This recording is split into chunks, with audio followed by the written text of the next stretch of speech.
Hello and welcome to News 9 Facebook Live with me, Adarsh Vepachedu. Now, one of the things spoken about when it comes to overcoming the novel coronavirus is the herd immunity.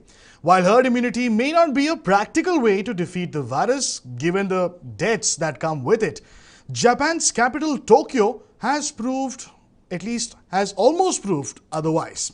Before we go any further, let us tell you what herd immunity actually is. In simple terms, it is the resistance to the spread of a contagious disease within a certain population. Now, this happens if a sufficiently high proportion of individuals become immune to the disease either by getting infected or more ideally through vaccination. And to understand the extent of infection in a given area, you have the seroprevalence study that is conducted that detects antibodies in recovered individuals. So now, why is there a talk about Tokyo all of a sudden?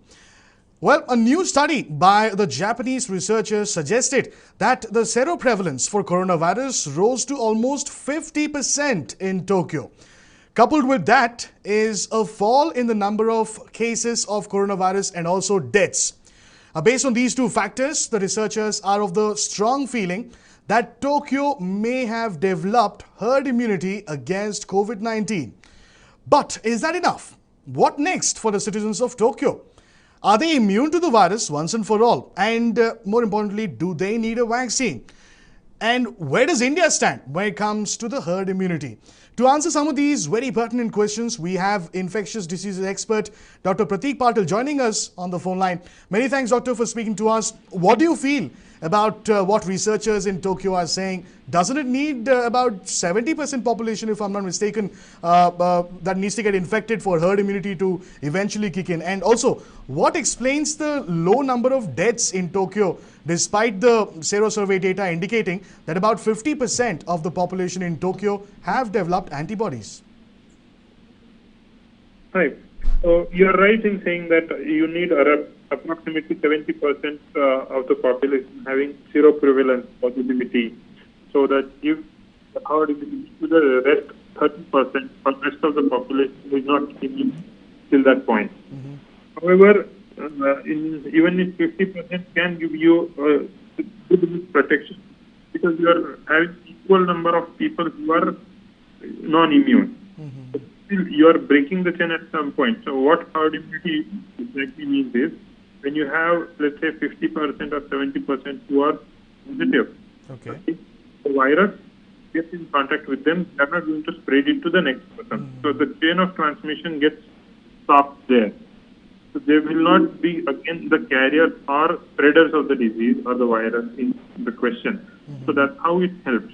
So if you have a family and you have two people who are being exposed and they have been, they have recovered, even if the virus comes back to those members, they will not spread it to the non-immune members of the family. Okay. So it gives you the herd immunity. So even ideally 70%, but even 50% is good. So at least you can see your vulnerable population is becoming less, and your protected population is increasing in number. So it is going in a good direction. Okay. So we don't want this to happen by infection. The vaccine is the better way to develop immunity, but again, it's an acceptable situation. Right. So it almost seems as if it's a welcome thing for Tokyo, especially. But we do not know for certain whether this really is the case, that herd immunity has really kicked in Tokyo. But if we were to assume that there is herd immunity in Tokyo, does that mean that the people there are immune to the disease forever? I mean, we keep speaking about how antibodies in a given individual do not last for more than 2 months or so. And also, what about the vaccination for the people of Tokyo? Yes, that's again the question that needs a lot of deliberation. How the immunity lasts. The immunity is not foolproof in everybody, so different people may have different response to the initial infection.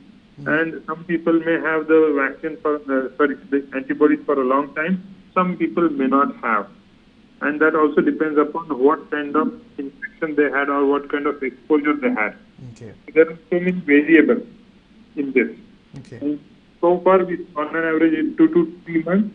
So that also means that after 2-3 months, most of these people who are seroprevalent at the moment will be negative.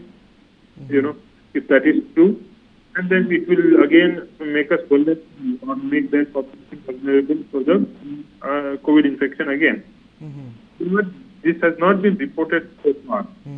We are nearly 18 months into this epidemic, which later on turned to be a pandemic. Right. Not so many reinfection cases have been reported. If you see China, not many reinfection cases reported so far. After China, Japan and Korea were the next countries that had been hit. Not much of reinfection being noted so far from this. We say 2-3 months was the antibodies time that they lasted. Yes. By this time they should have been already immune, many of their population, but that we don't know. I mean, if they were immune, they would have lost their immunity by this time because it's only 9 months. So, but we haven't seen that, so we don't know. Possibly the antibodies are something longer. We don't have a clear-cut answer. Okay, but eventually, end of the day, they will still need a vaccine because Yes, absolutely. we were just discussing as to how post that period, when the antibodies cease to exist in your body, you will need, because you're prone to a reinfection, right? Yes, if the antibodies vanish, you are likely at risk of reinfection. Right, right. And doctor, coming to the Indian context, not too long ago, the ICMR had firewall data that indicated that in containment zones of 10 hotspot cities in India, the seropositivity rate ranged between 15 and 48%. That's close to 50%, which we're seeing in Tokyo. So if Tokyo has apparently developed herd immunity based on the data that ICMR has blocked, where do some hotspot cities stand as per your expertise when it comes to herd immunity? Yes, so if you have more population with seroprevalence, positivity, that definitely will give you some benefit there as far as the protection to the others is concerned. But it also has to be considered, Japan is relatively a small country. And India is a big country. So the migration, the movement also has to be considered. If you have, let's say, from big cities like Mumbai, there's large influx of migrants from cities to the rural areas or their other cities, other parts of the country. So if you have large population coming back to these countries, the prevalence, the percentage may vary.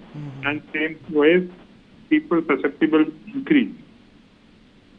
Right. So another confounding factor here. So, but yes, even then, if you have more number of people who have antibodies, better placed you. Okay. Okay. Now, again, when it comes to the Indian context, Dr. Pratik, yes, it's a country that's got a lot of population. So whether we should be averse to the whole idea of herd immunity, because I keep hearing experts, health researchers, doctors speaking about how vaccine is what we should be looking at, and that's the way we should develop herd immunity, apologies. But herd immunity is not really the way to go about it, given the kind of mortality that we may get to see, especially in a country like ours with the kind of population that we have. So how do you see herd immunity and India in the same bracket? Yes, it's always much risk involved there. Whenever you're talking about herd immunity, following an infection, they cause some severe complications, severe infection, and some deaths. So that's always there. So that's why vaccine is always better. In due course, the number of people are going to get infected, and you are going to develop the herd immunity. So not best way. That's what we can hope for at the moment. Right. Many thanks, Dr. Pratik, for joining us and for shedding light on the latest coming in from Tokyo as to how the researchers there are beginning to feel that there may as well be some sort of herd immunity that the citizens of Tokyo are developing at this point in time. 50% is what the seropositivity rate looks like, almost 50% when it comes to the urban areas of Tokyo. And it remains to be seen as to how matters will really pan out in the Japanese capital. But yes, as the doctor was pointing out, may not be a very ideal situation for a country like ours, given the kind of population that we have. Japan, not very populated compared to the kind of the number of people that we have right here. So herd immunity may not be the most ideal solution to fight the coronavirus, at least in an Indian setup. We'll have to keep our fingers crossed and hope that our prayers for a speedy vaccine are answered at the earliest. With that, it's a wrap on this brief live interaction. If you've liked the information that I've shared, do not forget to like, share and subscribe to News 9 on YouTube, Facebook, Instagram and Twitter.